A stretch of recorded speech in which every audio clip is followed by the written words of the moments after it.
колку му плаќа на ИФИМЕС за да го советува и како си дозволува овој институт, кој е водечки словенички поддржувач на СДСМ, но и обоен со скандали во Словенија, да добива државни пари. Овие прашања денеска се обидовме да му ги поставиме на премиерот Заев. На прославата на школка неговиот пиар тим рече оти не се предвидени изјави, а на таа во Драчево, каде замина потоа, избега од камерите. Премиере, кратко, ако може одговорите само кратко. Им порачува на новинарите одговорите на бините на двете места да извадат изјави, но таму нема одговори за низа горливи актуелни теми.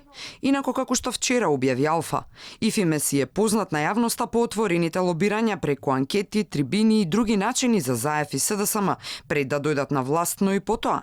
Имено во предреферендумскиот период, ИФИМЕС објави анкета дека околу 64% македонци ќе излезат да гласаат, што потоа не се случи.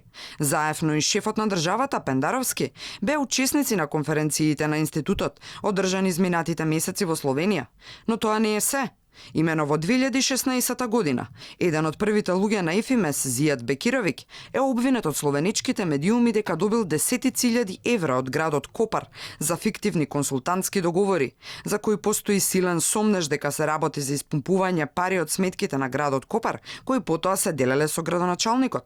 Овие тогашни обвинувања се поклопија со кампањата на СДСМ пред изборите во декември истата година, кога ИФИМЕС интензивно се вклучи во поддршката за Заев. Овој институт во 2017 ја прогласи Катица Јанева за најдобар обвинител на Балканот. Вчера од влада за Алфа рекоа дека ангажманот на институтот е исклучиво за потребите на владата.